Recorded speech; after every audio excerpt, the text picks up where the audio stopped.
as Rosie said, I used to be a barrister. For our American friends, that's a kind of a trial attorney. And what I'm going to talk to you about is how to consent these patients, because what you've said to the patient preoperatively, if there is a case of postoperative nerve injury, is absolutely crucial and critical. Just a very quick, and this is a little recap on some of the stuff that I spoke about last year, but it'll just take 30 seconds. So why do we even need to obtain consent? Well, it's the law. If we don't obtain consent, then a non-consensual touching of a patient is a criminal offence in the UK, and it's a civil wrong as well, punishable by either a fine or by damages. But with consent, then we transform the whole picture and we move that non-consensual touching into a consensual touching, and all of the scary and bad stuff goes away, basically. So that's why we need to obtain consent. In terms of what constitutes consent, you've got to have a patient who's got capacity. We've got to give them the right information, and they've got to voluntarily consent. And I'm going to take the top and the bottom one out of the equation, assume that they've got capacity and that we're not forcing a nerve block on them, and look at the information that we need to give to the patient. One way of looking at this is so that we're covered, but that's not really the way to look at it. It's so that the patient is adequately informed and can make a proper decision for themselves. I'm kind of quite anti-defensive medicine, although it's sometimes a bit tricky to be that. 3 golden rules, I would say, in terms of consenting. Number 1, say it. You may say, well, say what? That's what I'm going to hopefully guide you about in the next sort of 7 or 8 minutes. Make sure the patient understands what you tell them. Really crucial, really critical. Just saying it is not enough. And 3, write it down. Write it down, write it down, write it down. And if I was giving you 10 golden rules, then rules 4 to 10 would be write it down as well. So in terms of consent, we need to obtain informed consent from our patients, and the US was way ahead of us in relation to this concept of informed consent, and they developed it in 1957, and being a little bit more sort of stuffy and patriarchal as a society, the UK took kind of about 50 years to catch up with this, really. But eventually, in 2015, in the Montgomery and Lanarkshire case, which people are probably aware of and have heard a bit about, Lady Hale there said that it can now be stated with a reasonable degree of confidence that the need for informed consent is firmly part of English law, and that's where things have changed for us in this country. So we have to obtain informed consent from the patient. So what do we mean by informed consent? Well, some of the other judges in that case gave us a bit of a guideline and said that there's a duty to take reasonable care to ensure that the patient's aware of any material risks involved in any recommended treatment, and also, crucially, that they're aware of any reasonable alternative or variant treatments. And I think this is an interesting one when it comes to regional anaesthesia. If a block isn't offered to a patient, one of my sort of positions is probably that we're either in a situation or fast approaching a situation where medico-legally we can't fail to offer a block if that is a reasonable alternative approach to anaesthetising the patient. So what's material in terms of those material risks? Well, what they said in the case was that in the circumstances of the particular patient, the person in the patient's position, so it's that patient, not a generic patient, our specific patient in front of us, if they would be likely to attach significance to the risk, or the doctor is or should reasonably be aware that that particular patient would be likely to attach significance to it. So we have to get to know our patient. In order to know what they may attach significance to, you have to know them. You have to know what they do for a living, what's important to them. You know, the risk associated with, say, an interscaling block may be different for a concert pianist who doesn't want any damage to any of the nerves that supply their hands versus someone who isn't in that sort of line of work. So that particular patient, if they would be likely to attach significance to it, then it is material and we must discuss it with them. In Montgomery, then, what we learned is that materiality, it's context dependent, it's patient specific. Some questions that kind of get thrown up. What about percentages? I would say with percentages, you can't say, well, it's a 0.001% risk of X happening and say, oh, I don't really need to discuss it with the patient. If that tiny risk is important to that patient, you must discuss it with them. How long does the patient need to process the information, and what are the practicalities of this in the modern NHS or in any modern healthcare system? We don't have time, and often patients are coming in on the day. We don't have a lot of time with them. I think this is where our sort of standard of care, the quality of care that we deliver to patients is is really crucial. We need to give them information pre-operatively, try to utilise procedures and systems that mean that they've had time to go through it. So just getting a leaflet may not be the best way. It may be that we need videos, online interactive information, but we have to give them information prior to them pitching up. Because just as we're not allowed to consent them in the anaesthetic room, we shouldn't really just be consenting them completely sort of de novo when we meet them in a sort of surgical assessment unit or something like that.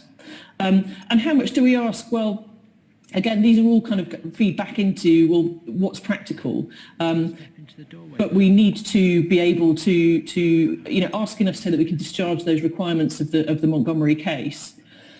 So it's a question of benefits versus risks, really, isn't it? And some of our previous speakers have just touched on that. I know when I started to consent patients, and this is particularly sort of geared towards trainees, this little bit. So my consultant would say, "Oh yeah, consent them for a block as well," and I would kind of go away and think, "Oh, I haven't really done very many, and I'm not really sure what I should consent them for," and that's really difficult. When I started out as a regional fellow, I just used to go in and give a sort of a list of complications, and then the patient would look at me and think, "Well, that block sounds like a thoroughly bad idea then, thank you very much." And I realised that I wasn't selling it very well. And I think what we need to do is be honest salespeople. That's not an oxymoron. We need to be advocates for the patient, and we need to give them both sides. And so I sort of developed a different approach to explaining what happens, on explaining benefits and risks to the patient. So I start with the benefits, and I'll skim through really quickly, but avoid a GA and the complications and risks that go with it. That's very attractive to some patients who are particularly worried about a general anaesthetic. There's no doubt that it's superior analgesia with a working block, and sometimes you get a reduction in chronic pain, although that's not the primary reason I would say for doing a block. Reduced opiate use, the fewer side effects that you get from the opiates, and also in the context of opiate epidemics and widespread addiction to opiates, really important. If we can reduce that, that's fantastic. Reduced length of stay. So in some centres, for example, we're able, with the use of with nerve blocks and catheters and so on, to do a knee replacement as a day case. I have never done one, but for some patients, being able to go home the same day or being able to go home the next morning is really, really attractive. So it also helps you stay in the good books of the finance department of your institution if you are getting patients out of the hospital safely faster. Earlier, better mobilisation of physio again, and better functional outcome in some cases. So this is a sort of slightly unashamed pitch to the Scots in the audience here. So the ACCESS study, for example, being done by Glasgow and a number of other institutions around the UK, looking at what looks like an outcome benefit, so better patency of an arteriovenous fistulae with the use of nerve blocks for creation of that. And I'd say that medico-legally, if there's evidence that there is an outcome benefit, and sometimes people object to blocks because they say, well, there's no functional outcome benefit. So I would say that that's not really the relevant question, but nonetheless, if there is evidence of that, then I think that we're on extremely shaky ground if we are unable to offer, or if we fail to offer a block to a patient where that is the case. But everything's risky. If anyone hasn't seen Free Solo, good grief, watch it. This puts the risk that we are willing to take on into a whole other order of magnitude. It's a fantastic film, but everything is risky. Nothing is completely safe. It's up to the patient to decide on the basis of the information that we give them what risk they're happy to take. So the risks that I talk to all patients about, so sort of general risks for any block, is motor block, failure. What I tend to do when I'm talking about the risk is not say, here is a list of dreadful things that can happen to you. I say, here's the risk of so-and-so. Sometimes I quantify it, sometimes I don't. So for nerve damage, for example, I'll quantify it, so 1 in 5,000, although there's some questions I think about, how valid those numbers are given the fact that internationally we're not great at following up patients, but nonetheless. So I explain risk and then what I'm going to do to try to ameliorate the risk. So failure, for example, I find that just saying to the patient, I'm not going to just put the block in and go away. I'll be with you the whole time. So if you're uncomfortable, if you don't like it, if there's any pain, you tell me, don't keep quiet. Here are the things I can do. I can give you a bit of sedation. We can put some more local in. We can convert it to a GA. You're not going to be left lying there suffering. Nerve damage, as I've said, I talk to the patient about that. The way that I pitch this is so I do all my blocks awake or with only very mild sedation and do them all ultrasound guided. I then say to the patient, look, I'm putting a needle close to the nerves. It's possible that I touch the nerve. it's not an absolute disaster for me to touch the nerve. You'll feel something. You will feel, it may be pins and needles, it may be tingling, it may be pain. It's really crucial that you tell me that if anything doesn't feel normal, if anything is not right, let me know and I will stop. I'll reposition the needle, we'll wait for it all to settle down, and if it doesn't settle down, we'll abandon it. What I don't want you to do is stay quiet, suffer in silence, and be brave. No prizes for bravery. So really, really important that we speak to each other, you communicate with me. Because patients often don't want to trouble you. They're trying to be tough, they're trying to be brave. So that's what I tend to do in relation to nerve damage, or what I tend to explain to the patient. Infection, we've just talked about it. So I say I use full aseptic non-touch technique and explain to them what that really means to try to ensure that I reduce the risk of infection. Bleeding, again, we've sort of touched on that a little bit. For most of the blocks that I do, they're relatively superficial. It's going to be about pressing on it, possibly giving products if required, but extremely unlikely. I've never had to do it. And they might have a bruise afterwards. And patients are usually absolutely fine with that. There are obviously some deeper blocks and certain patient characteristics that might mean that I would go into that in a little bit more detail, but ordinarily speaking, it's not a big sort of concern for most patients. And then, so there's the sort of generic things that I talk to patients about. The one other one there, I think the slide may have skipped over it, but is also thermal damage. So you'd be amazed what people can do with a numb limb, digit, whatever. So I always say to them, be careful not to put it on anything very hot or very cold. Don't put your arm first into a bath that you haven't tested. So that's one of the other generic ones that I tend to sort of cover. And then block specific risks, which for me in my practice tends really only to mean interscalene block. For you in your practices, there may be other blocks that you do that have a risk of a particular other nerve block or a particular other risk that you think is particularly crucial to discuss with the patient.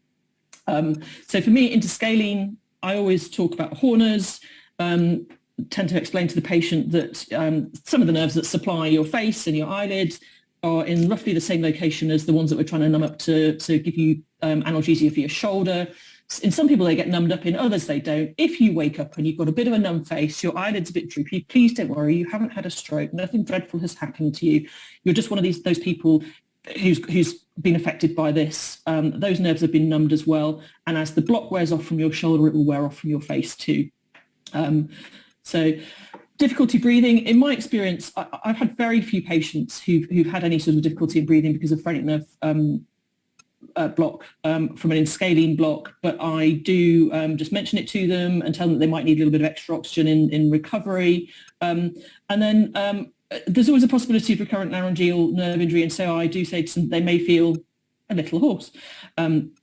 So those are the kind of block specific or particular block related issues that I tend to cover for an interscalene block. As I say, for some of you with particular blocks, there may be other things that you feel that you should consider. But the first section is what I cover with all patients. The second section is kind of block specific. So just to kind of recap here, number one, golden rule, golden nugget here is say it. Number two, make sure the patient understands it. It's not enough just to give the information and not interrogate whether the patient has really understood what you're saying to them. So you need to answer any questions. And if they ask you specific questions, then document the question that they asked you and the answer that you gave. And number three, write it down. And as I said, write it down is absolutely my key bit of advice for all of this. The primary reason for that is that I can hardly remember who I anaesthetised last week, let alone 3 months ago, 6 months ago, a year ago. And it takes time for things like nerve injuries to become apparent. And you probably will not remember what happened with that particular patient 6 months, 12 months, 2 years down the line. And so you will be entirely reliant on your notes for your memory.